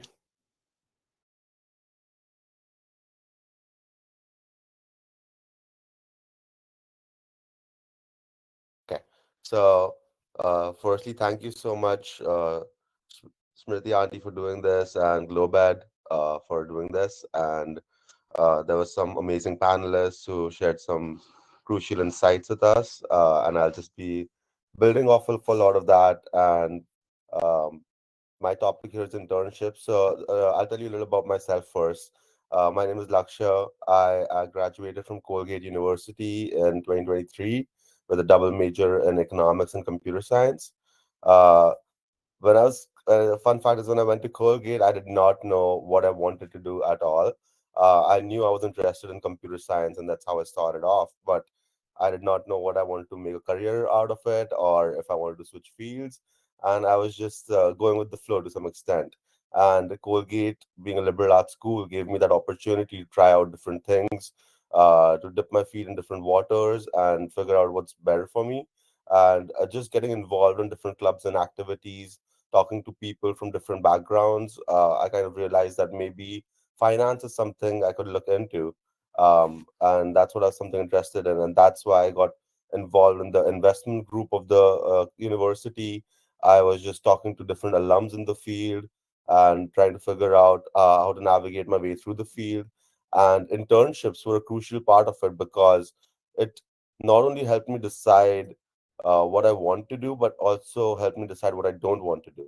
And now I'm in that sweet spot where I can use my coding skills and my computer science background along with my finance knowledge at my at my job day to day, because I work as an algo trading ops analyst, and that's basically kind of bridging the gap between clients and coders at an algo trading firm, and helping out device strategies for them.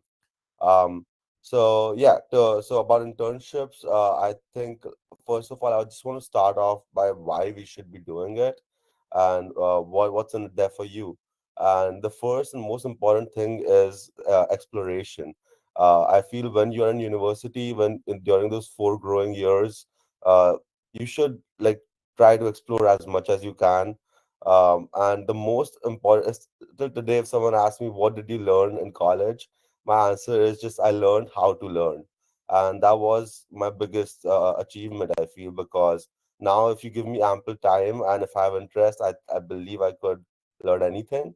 And that's what college should be about. And in your first and second year, even if you don't know what you want to do, it can get super overwhelming, with all the pressure as to figuring out what you want to do in life. But it is completely okay, and you're on the right track if you don't know what you want to do. Um, Secondly, I think internships, as I said before, help me not only decide what I do like and what I'm interested in, but also what I don't like. So, out of the eight internships that Smriti mentioned, out of those, maybe the first couple of them I was interested in initially, and then after doing the internship, I realized, oh wait, I had a different picture of this in my mind, but this is a completely different job, like in reality, and it just helped me eliminate those options. So it's not always about figuring out what you want to do, but also figuring out what you don't want to do, and you'll get there eventually. And internships, lastly, it gives you a very good gauge of where the industry is going. It gives you some practical experience, and it helps you. Let's say you're starting off a job, and in the future, maybe you want to try out something on your own. Having those internship and job experiences will give you that industry knowledge that will help you do so. So that's why internships are super important, especially during this time, during your college years. And I would just talk about how to get there. So my first thing I usually say is that internship is not just for a corporate job or a career. It can be it's just practical experience, right? So it can be at interning at a bank, whether it's doing a research project with a professor, doing an apprenticeship or shadowing someone. So internships can come in many forms. So I'm just not strictly talking about jobs, because within these experiences that I've had, some of them have been I've worked at a microfinance company, which is based in the South Pacific Islands. At one point, I worked as a research assistant for one of my professors at a data science project, right? And one of them was a more traditional one where I was working at a Japanese bank for the investment banking division. So it's I've done like I'm just talking about all of these experiences all together under the same umbrella. And the first step I feel to getting an internship is getting involved, right? So just getting involved with your university club and organization, taking online courses on the topic you want to, or the industry you want to learn more about, and just having building that base. You don't have to deep dive in it, but just having enough knowledge to hold a conversation with someone, or at least to show that you're interested in the career path. So just doing a little bit of your homework. In this case, for me specifically, when I wanted to get into finance, there were two things. That my university was a small liberal arts school in the US, so we didn't have a finance curriculum as such. So I had to make do with economics. But apart from that, when I was preparing for internships, there were a lot of things that I wasn't taught that I needed to learn. And all of this, I had to take a couple of extra online courses whenever I had time, which really got me through. And I was involved with my student club organization. So I was part of the student government. I was part of the Colgate investment group, where we were handling a huge chunk of money for the university in long term investments. And just through these experiences, I learned so much more about finance that even though I'm not from a finance school, I was able to break into the industry. Um, so yeah, first step I would say is getting involved, building a base, doing your homework, and the second step is reaching out, right? So you cold message people on LinkedIn or cold email them, and there's an art to cold emailing as well because it's all a numbers game. You might be sending out 100 messages and you might get reply from just 10 of them or maybe lesser, but at the end of the day you just need a couple of those to hit, right? And more important than just reaching out and networking is to maintain that network. So let's say you cold emailed someone, you spoke to them.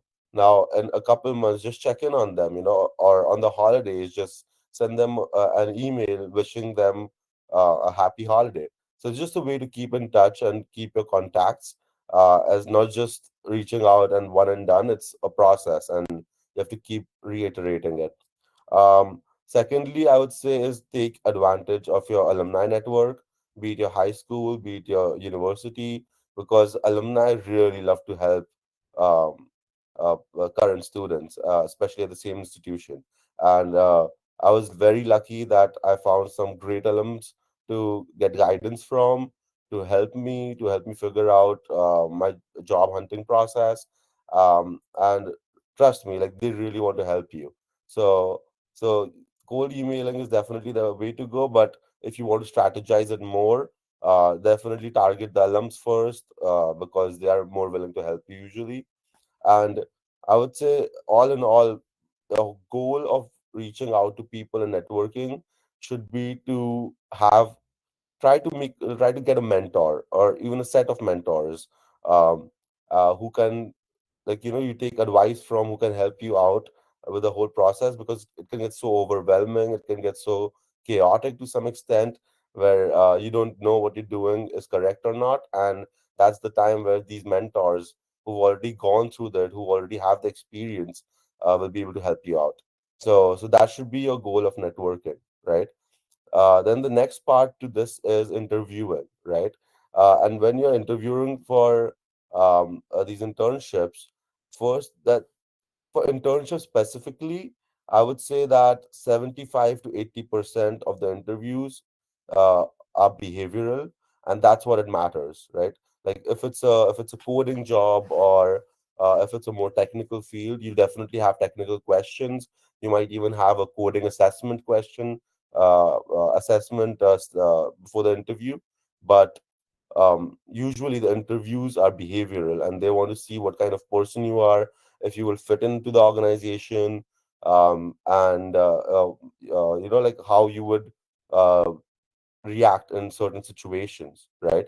Because at the end of the day, these are the for people who, especially working at big firms or banks, what matters the most is the people around you, because you have to work with them every day, you have to see them every day. So what matters the most is the people around you, and that's where these behavioral interviews come in. So for interviewing, my advice is simply just practice, right? You like The more you practice speaking, the more you practice your questions, the more mock interviews you do, the better you'll get at it. There's no shortcut to it. I had this one technique where, like, one of my friends who was also recruiting with me at the same time, both of us would prepare for it together, where one of us would role play as the interviewer and the other as the interviewee, and we would do mock interviews with each other. So I would highly recommend that, because like, confidence is key here, and saying what you want to say in the right way uh, can only come through practice, and that's where the art of interviewing comes in. And again, as I said, 75 to 80% they want to see what kind of person you are and if you would fit in, and that's what matters for most big banks, most companies. That's like a starting point at least, and then once that's done, and once they like you, that's when the technical part comes in, right? um and lastly, I would just like to say, once you've gone through all of these steps and you have found your internship, you've gotten it, right? My advice is, no matter how you feel about it, put in your best effort, put in your best foot forward, right? Like, let's say it's a 3-month internship. After the first 2 weeks, you realize, okay, this is not for me, right? first of all, you should not jump to that conclusion that quick. But even if you have, I would say just put in your best foot forward those 3 months and do the job those 3 months, because one, that's what you selected to do, that's what you're hired to do, and two, it goes a long way, right? Like if you're in the current company, your manager sees your work ethic, you will realize that the world is much smaller than you think it is, where especially with LinkedIn and social media, like people can contact each other anytime, and just having a good rapport with your manager and a good reputation in terms of your work ethic will go a long way. And I feel like in the US, for example, specifically, the internships matter the most after your junior summer. So you can intern earlier as well after your freshman and sophomore summer, which is what I did. But what matters the most is your internship after your junior year, which is your third year summer, because that's when the big tech firms, the big banks, um, look to hire analysts after they graduate, right? So in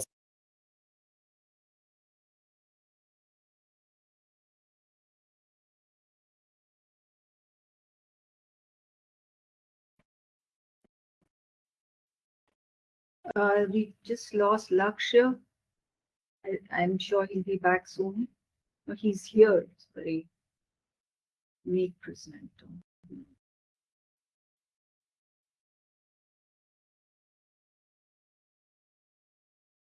Lakshya, are you back? We lost you. Can you hear me, guys? Yes, yes. Sorry, we lost you for us. Yeah, no problem. Yeah, so no, I was just wrapping up, and all I wanted to say was just put the best foot forward, because it goes a long way, and you never know what you might learn. So about the so in the US, this internship after the junior summer, your third year summer matters the most, because companies, like let's say they hire you for the internship, that means that they're looking to hire you full time as well. And 90% of the time that's the case, where they hire you for the summer. It's like a test drive.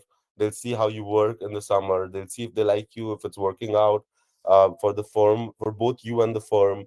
If you like the job, and once all of those check boxes are ticked, there's a good 80 to 90% chance, provided the economy is good and the market conditions allow the company to hire you, they would hire you, because they, first of all, they already know how you work, they already tested it out, they already saw that you fit in and they like you. So it's basically like kind of like, oh, like we're seeing if we like each other, and then we lock it in. So that's why, like, for me, usually the usual path is for people to do internships and then work at the same company once they graduate, and that's the ideal situation. In my case, that did not happen because the job market was not doing too great. So after my junior year internship, I did get a return offer from my company, but at the time, which was Mizuho, but it was not in a team I wanted to work in. So I did not take up that offer. But um, eventually I found a different job, which was, I feel, more stressful and a lot more difficult. So if you are in the US, if you're studying in the US, or you plan to study in the US, my advice would be to go all out in finding your junior year summer internship. So, and to do that, if you intern in your first and second year, as I mentioned before, you can eliminate the choices that you don't want to be in, even if you don't find your niche or your forte, right? So your third year internship, put or go all out and try to get an internship where you think you will fit in and where you think you like, because there's a very, if you do a good job, if they like you and the market conditions allow, there's a very high chance that they give you return offer directly, and then you don't have to worry about job hunting your senior year. In your final year, you can just enjoy university, make the most out of it, and not have to worry about what am I going to do after graduation. um, so yeah, those are my 2 cents. And if you have any questions, feel free to reach out to me on LinkedIn or email me. Thanks, guys. Thank you, Lakshya. That was very enlightening. Again, I like what you said about learning how to learn. That's, something we do through exploration. So that was, I think, something we need to take back with us today. And something which all of you pointed out about the mentors at the university. Your mentors can be your professors, it can be an academic staff in the university, or even the alumni. So I think that is one thing that students need to really utilize, that one human tool, and practicing communication with friends, I think was very, very interesting also. So with this, of course, we want to now take the questions. We had two more panelists. Unfortunately, their flight, they were supposed to be traveling, and their flight timings got changed, and they will be unable to join us. Hopefully, we'll have them at another point of time. We can now take question and answers, questions by our audience. If there's anybody who wants to ask a question, please raise your hand and we'll let you come on video and ask your question.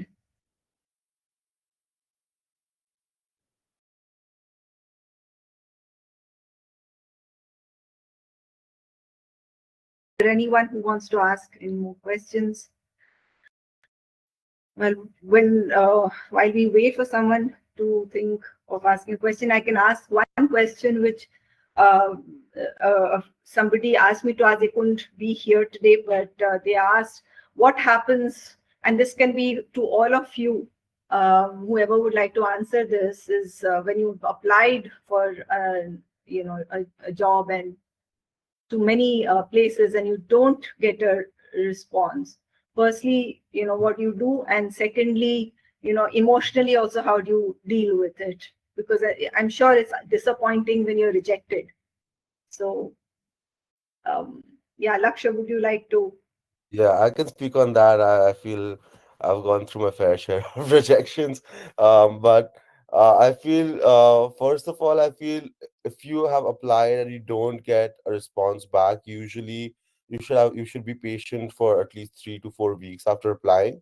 And then you should reach out to the HR or the contact you have in that firm, right? I think one good thing I mentioned earlier was networking and finding a mentor. Usually, like if you find someone, an alumni or just a connection in that firm before applying, and you try to get a reference from them, or they're just helping you out with the process, reaching out to that person could also be a first move where you can check in with them just to see what the timeline's like, if they can help out in any way. Because the HR of the firm will be definitely more responsive to that person who's working there. But if that's not the case, you can just reach out to the HR, just email them and see what they have to say, and just be patient with it.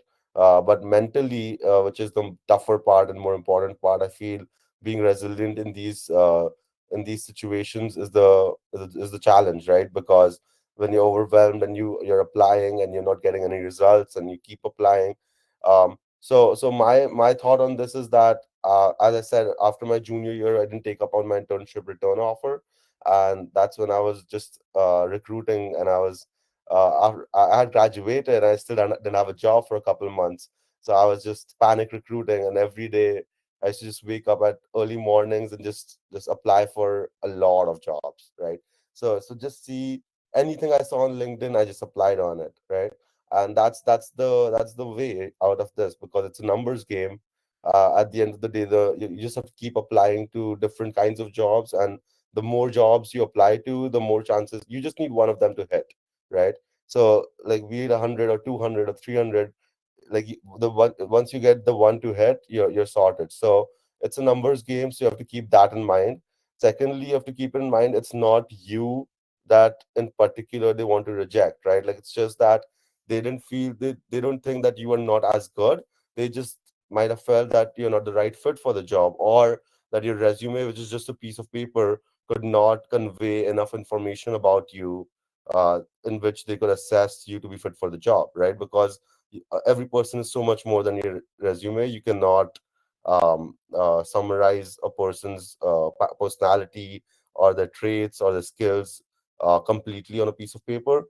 So just you have to keep that in mind, that they're not rejecting you because you're not good enough. It's just it didn't match the preferences or something went wrong in that sense. But and the last thing I would say is that if it's been a while, let's say you've been recruiting for over 6 months and you're still getting no results, what I did was every week I used to do just to check on my process of recruiting whether what I was doing was correct. Like for example, just check your cold email drafts and see you're not sending any typos, or you can reword it in a different way with AI and chat GPT nowadays. That's super helpful. Review your resume, show it to your mentors, your alumni, your peers, and try to get as much feedback on it, and work with that feedback to improve it and constantly improve it. And lastly, your interviewing skills. As I said, it's practice that it's all that all you can do here is practice, and that's what makes you a better interviewer. So just keep practicing interviews and try to hone your skills. And lastly, if none of them is working, try to upskill yourself. Try to get a certification. Try to do an online course. Try to do something that adds more value in the particular industry you want to get into. Um, yeah. Yeah, wow, that was quite a good, explanation of what things you can do. Is there anyone else who wants to comment on this point? Any of our panelists?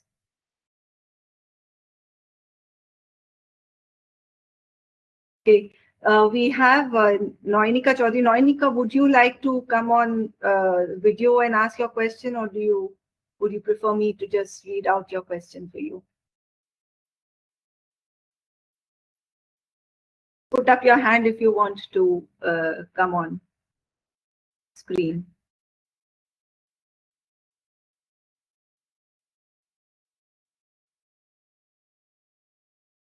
Okay, no problem. So I'll ask you the question for you. She first thanks everyone for the incredible journeys you all have shared about yourselves, and then she's asked, as someone who's just starting out and has limited work experience, she's keen to understand what Goldman Sachs values most in early career candidates. How can someone in the early stages of their professional journey show potential and make a meaningful impression during the recruitment process? So this is, I think, for Nikunj, maybe needs to answer this. Sure, I can take this one. I think, I mean, just speaking about Goldman more generally, by the time you're going to be recruiting for Goldman, you'll be in your penultimate year. So by then, the expectation would be for you to have some sort of meaningful internship experience. It doesn't need to be, for example, if you want to do investment banking, it doesn't need to be in investment banking. If it is in that, it is helpful. But if it's in financial services, and it's you've done like 2 or 3 internships, people tend to look at that more favorably. So I would say that by the time you're thinking about recruiting at a Goldman Sachs or a JP Morgan or Morgan Stanley or any of the 8 investment banks there are, you would be in your penultimate year, and you should have had some sort of meaningful experience. What I would say is helpful is um, take the CFA at least one level. If you can, try to juggle that with your job. It goes a long way because it shows people that you're able to manage difficult things together, right? Like you've got your daily university, which is tough, but you're able to manage like one level of the CFA or 2 levels of the CFA depending on when you're starting. It helps you stand out because out of 10 good resumes, 3 would have the CFA. So it helps you stand out from that perspective. Plus, you will do better in interviews, especially when there are technical, conceptual questions that are asked. And to get to that, I would say start doing internships from your first semester, from your first year. So, whether it's attending early insight programs for all of these banks, they do that every year. So attend those. Try to do in semester part-time internships if you can. Try to do an internship every summer. So if you could get 2 or 3 internships before you're applying for, a Goldman or a JP Morgan, I would say that that goes a long way. If you don't get it in like, for example, if you're studying in the UK or Singapore and you don't get it in the UK or Singapore, try for a different geography. You could try for you could try for Dubai, you could try for Singapore, you can try for India. I would say try doing it outside of India. It's controversial, but I would say try doing it outside of India. I would rather you work at a boutique or at a smaller firm in Singapore versus an EY in Calcutta, for example. It has nothing to do with the organization, but generally you would get more breadth of exposure elsewhere. So I would say try doing those. So summarize couple of internships before you're applying. Attend the early insight programs for intern, like for all of these firms. Try to network with the alumni at these firms that have studied in your university, and try to take the CFA or FRM or whatever competitive exam. Try taking a level at least. It always goes a long way. So yeah, that would be my 2 cents. Yeah, thank you, Nikunj. That was interesting. I would like to also talk about, like, when you mentioned that you can go to different areas of finance, but someone like Rituraj, maybe you can contribute something here, because I know that you moved to insurance, which was a completely different field from what you wanted to do. And so how would you say that should one go into a different area just because you're getting the job and you're not getting a job in the field that you're wanting to work in? How do you think that you benefited from your stint in the insurance field? Yeah. So I would say it's a fine balance that you've got to maintain. Just don't pounce on any opportunity that you get. But again, when you're starting out, you can't really choose and have preferences. So if you get a good balance between what you want to do and what's being offered to you, I would say take it and then look for the exact thing. And meanwhile, you might like doing the opportunity, you might like doing the job that you get, the opportunity which is presented to you. So obviously start out early, start out with the AI tools, you send in your CVs to all the recruiters. And there are different, as the other panelists mentioned, the different organizations with early insight programs in whichever field that you do your bachelor's or master's in. So if you get the opportunity, it's fine. If not, you keep waiting for the right opportunity, but don't wait too long.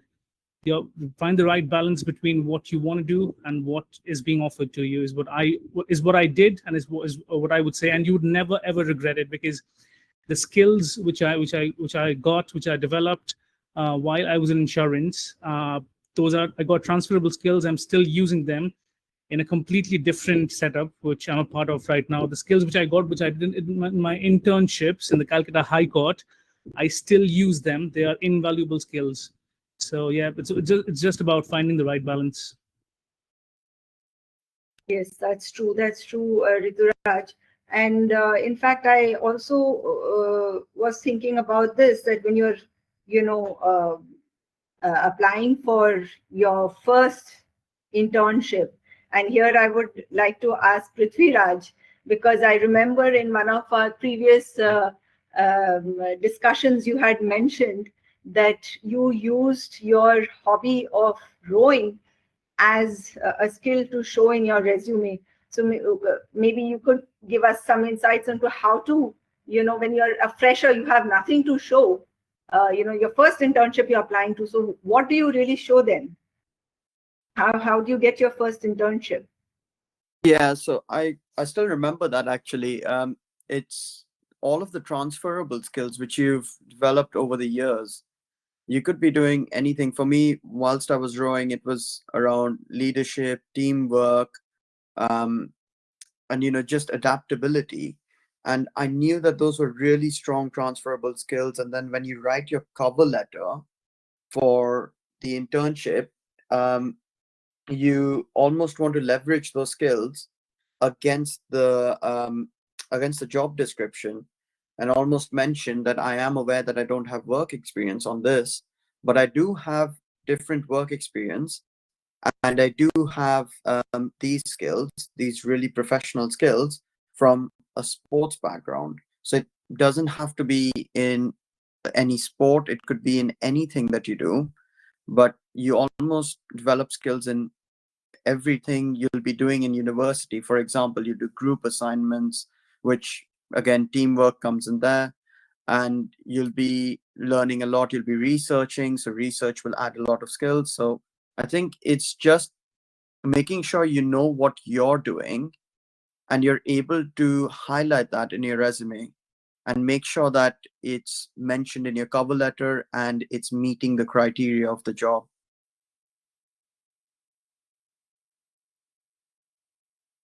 That was good points, Prithviraj. Is there anyone else who wants to contribute to this conversation? Anneysa, is there something you would like to add?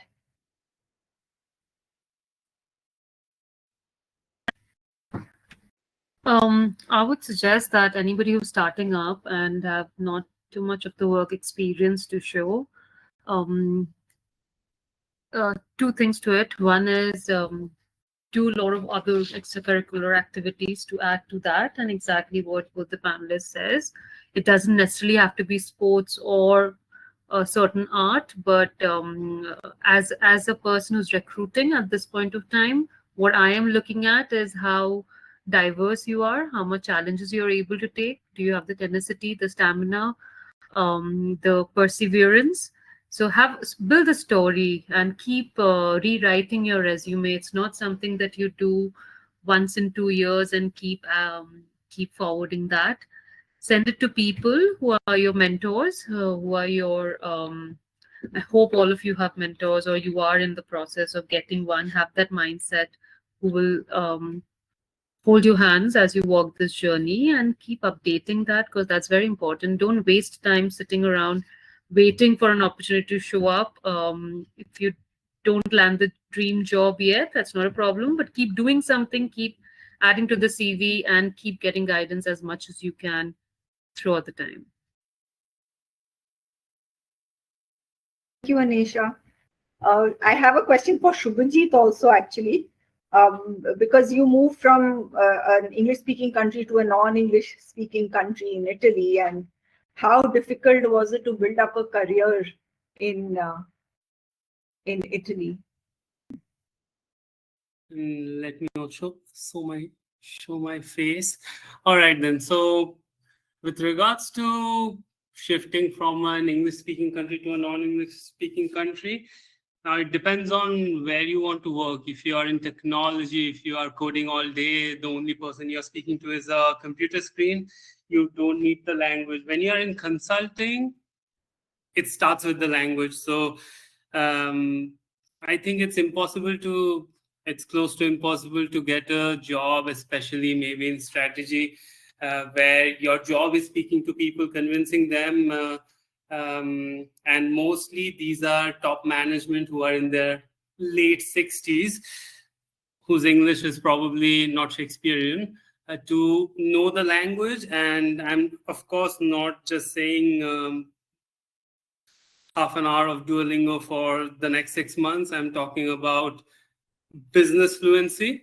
So it's important. That being said, another important point here, in my opinion, the competition that one has in places like the United Kingdom or the North American continent or even Singapore is much higher, since you do not have this natural filter of a language.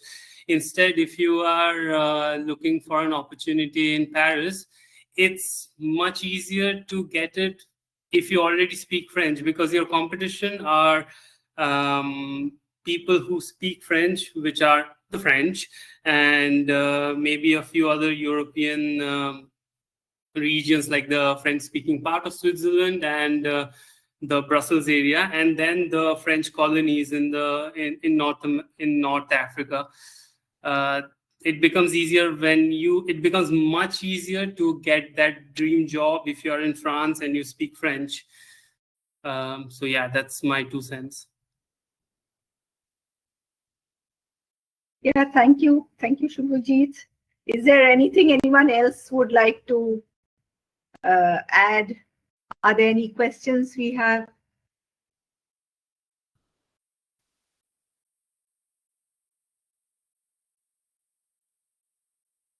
guess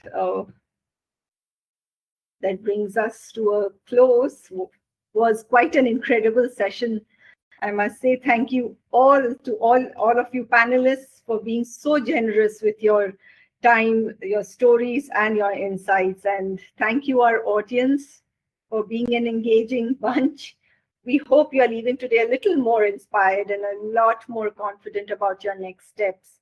If you'd like to connect with any of the panelists or need guidance from us, please feel free to reach out. And lastly, I would say don't forget that no matter where you are in your journey, there's always a path forward. Thank you. Take care and good luck with everything ahead. Thanks, guys. Thank you so much, guys. Thank you Thank so you. much. Bye. Bye. Thank you.